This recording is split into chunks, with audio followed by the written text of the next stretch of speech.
Welcome back. TPCC chief Uttam Kumar Reddy సమక్షంలో కాంగ్రెస్ కండువా కప్పుకున్న సంగారెడ్డి మాజీ ఎమ్మెల్యే జగ్గారెడ్డి ప్రస్తుతం కాంగ్రెస్ తీర్థం పుచ్చుకున్నారు. ఆ లైవ్ లో ఇప్పుడు భట్టి విక్రమార్క మాట్లాడుతున్నారు, చూద్దాం.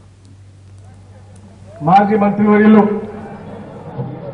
శ్రీధర్ బాబు గారికి, పెద్దలు మాజీ మంత్రివర్యులు సీనియర్ కాంగ్రెస్ నాయకులు శ్రీ గీతారెడ్డి గారికి, పార్లమెంటు సభ్యులు, మాజీ పార్లమెంట్ సభ్యులు,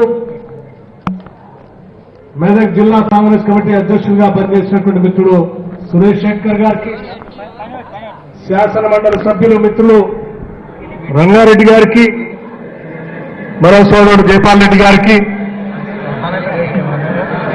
మెదక్ జిల్లా పార్లమెంటు సభ్యత్వానికి కాంగ్రెస్ పార్టీ తరఫున పోటీ చేసినటువంటి డాక్టర్ శ్రవణ్ కుమార్ రెడ్డి గారికి, రాష్ట్ర కాంగ్రెస్ కమిటీ ప్రధాన కార్యదర్శి, కార్యక్రమాన్ని వెనకుండి అంతా ఆర్గనైజ్ చేసినటువంటి మిత్రుడు కుసుమ్ కుమార్ గారికి, ముఖ్యంగా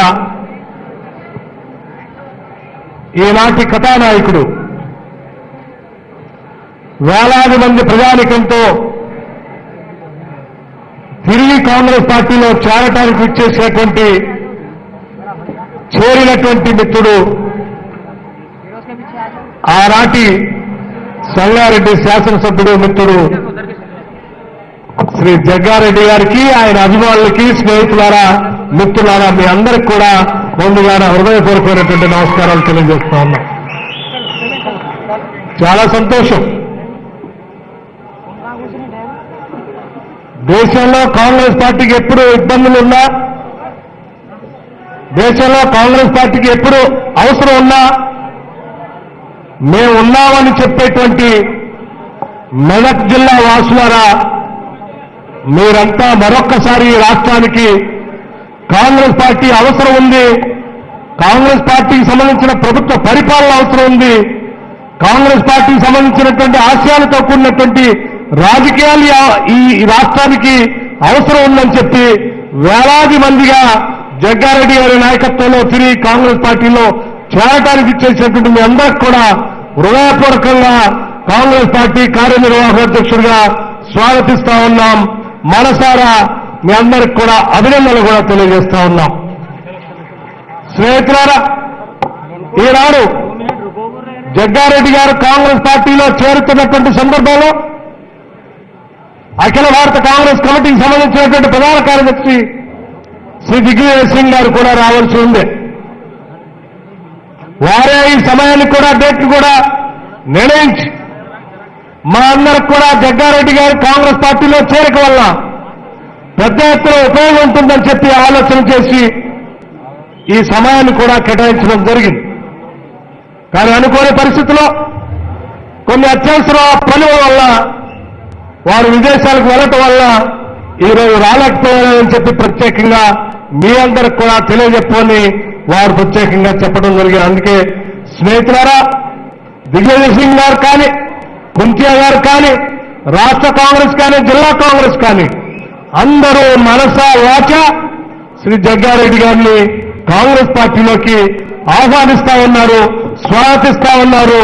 వారి నాయకత్వంలో సంగారెడ్డి అసెంబ్లీ నియోజకవర్గంలో రాబోయే 2019 ఎన్నికల్లో విజయదందుని మోగించే విధంగా మీరు, మేము, మనందరం కలిసి పెద్ద ఎత్తున పనిచేస్తారని ఆశిస్తూ మీ అందరికి కూడా శుభాశీస్సులు అందిస్తా ఉన్నాం.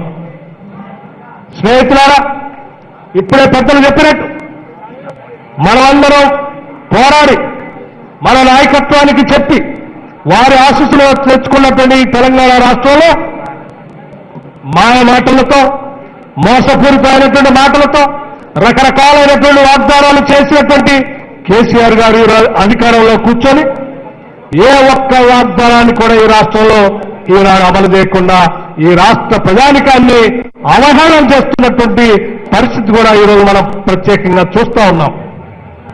ముఖ్యంగా తెలంగాణ రాష్ట్రంలో ఉన్నటువంటి లక్షలాది మంది నిరుద్యోగ యువకులు ఆనాడు ఆలోచన చేశారు, ప్రత్యేక రాష్ట్రం వస్తే మా అందరికి ఉద్యోగాలు వస్తాయని.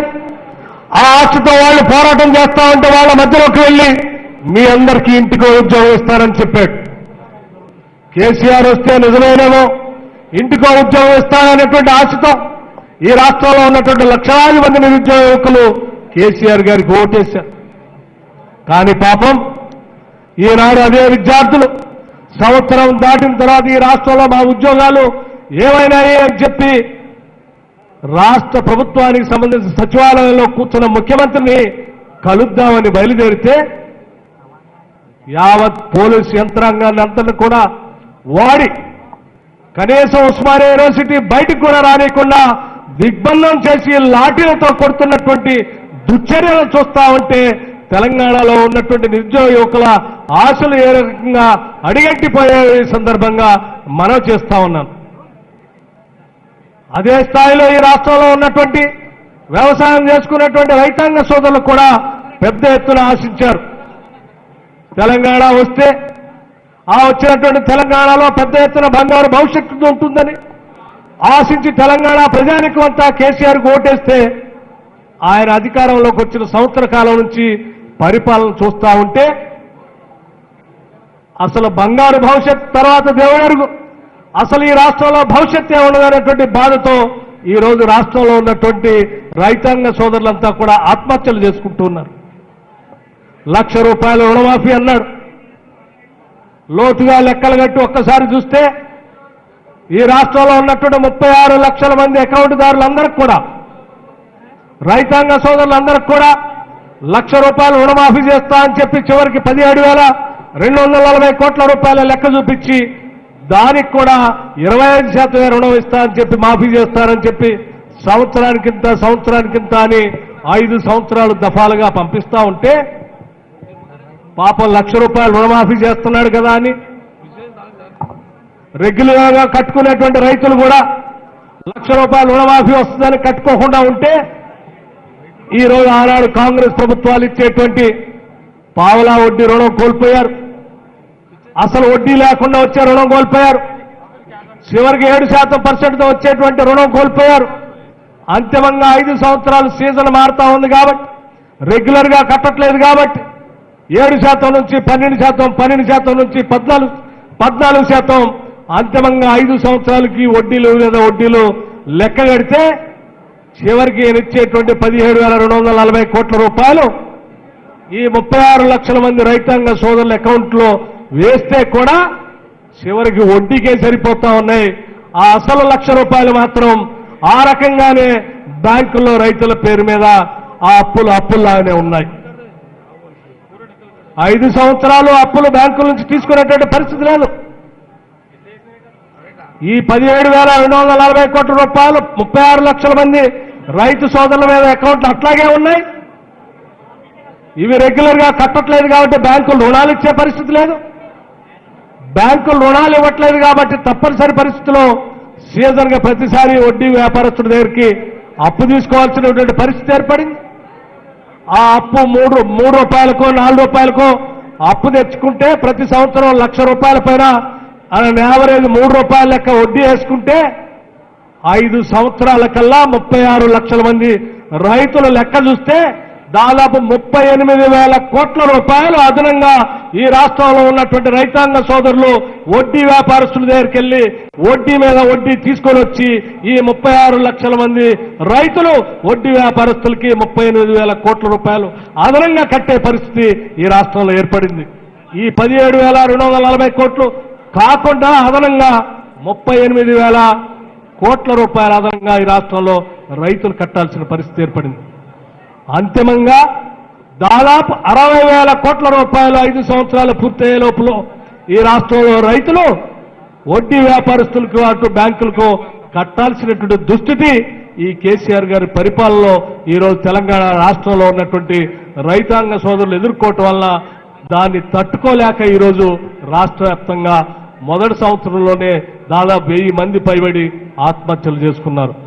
ఈ ఆత్మహత్యలు మరి రాబోయే 5 సంవత్సరాల్లో ఈ అప్పులు వడ్డీ ఈ రకంగా పెరిగిపోతే ఎదురుదారి తీస్తూ తెలియనటువంటి దుస్థితి ఈరోజు రాష్ట్రంలో కనిపిస్తా ఉంది. అందుకే ఈ రాష్ట్రంలో ఉన్నటువంటి ప్రజానికం అంతా కూడా ఆలోచన చేస్తా ఉన్నారు.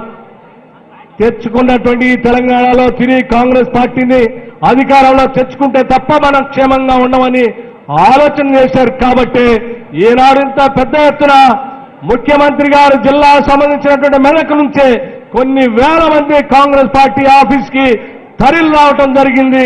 మీరంతా తరిల్ రావటం అనేది ఈ రాష్ట్రంలో కేసీఆర్ గారి టీఆర్ఎస్ పార్టీకి పునాదులు తొలగిపోతున్నాయని చెప్పడానికి ఇంతకంటే ఉదాహరణ, ఇంతకంటే ప్రత్యక్ష ఉదాహరణ ఇంకేమీ అవసరం లేదని నేను భావిస్తూ జగ్గారెడ్డి గారు ఈ పార్టీలో చేరటం శుభసూచకంగా నేను భావిస్తా ఉన్నాను.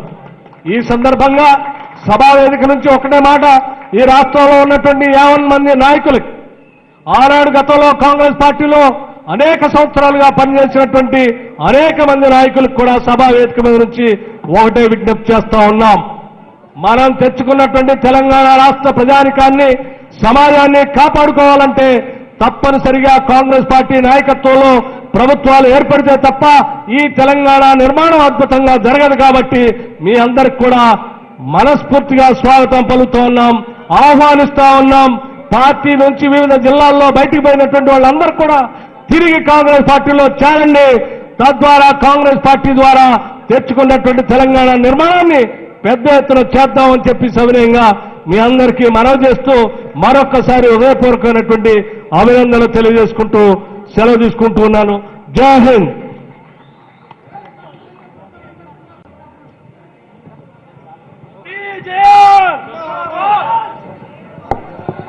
మరి బట్టి విక్రమార్క గారికి ధన్యవాదాలు తెలియజేస్తూ ఇప్పుడు పెద్దలు గౌరవనీయులు మన ఏఐసిసి సెక్రటరీ, మన రాష్ట్ర ఇన్ఛార్జ్ అయినటువంటి ఆర్సి కుంతియా గారిని వారి సందేశాన్ని ఇవ్వాల్సిందిగా కోరుతా ఉన్నాను. 5 నిమిషాలు అందరూ ఆగండి ప్లీజ్, ఎందుకంటే మన కుంతియా గారు మాట్లాడుతున్నారు. 5 minutes ఆగండి please.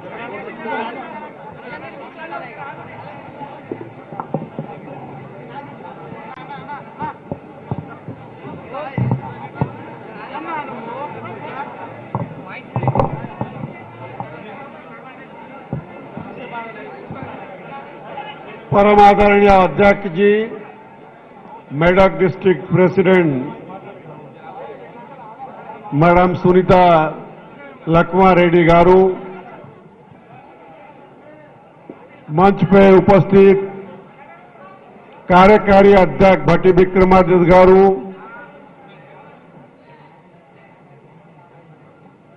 X deputy chief minister Damodar Narasimha garu, madam Geeta Reddy garu, doctor Reddy ex MP candidate, Jagga Reddy garu, मंच पे बैठे हुए सभी respected MLC, MLA, ex minister, ex MLA, सभी साथियों, मैं आप सभी को धन्यवाद देता हूं कि आज आप सभी की प्रिय नेता जगा रेड्डी जी कांग्रेस में ज्वाइन करने की समय आप लोग इतने संख्या में आए और उनका कांग्रेस का योगदान बैठक को सफल किया है। इसलिए आप सभी को धन्यवाद और अभिनंदन देता हूं। जगा रेड्डी जी आज कांग्रेस में रीजॉइन किया है। दिग्विजय सिंह जी आज ये बैठक को आने का था, वो आ नहीं पाए। अखिल भारत कांग्रेस कमेटी की अध्यक्षा सोनिया गांधी, जनरल सेक्रेटरी दिग्विजय सिंह की तरफ से मैं जगा रेड्डी जी को अभिनंदन देता हूं, स्वागत करता हूं कांग्रेस को। आज वो कांग्रेस में ज्वाइन किए हैं। साथियों, आज दो बड़ा इम्पोर्टेंट घटना हुई है। एक तो जगा रेड्डी जी कांग्रेस में रिजाइन किया है और दूसरा है राहुल गांधी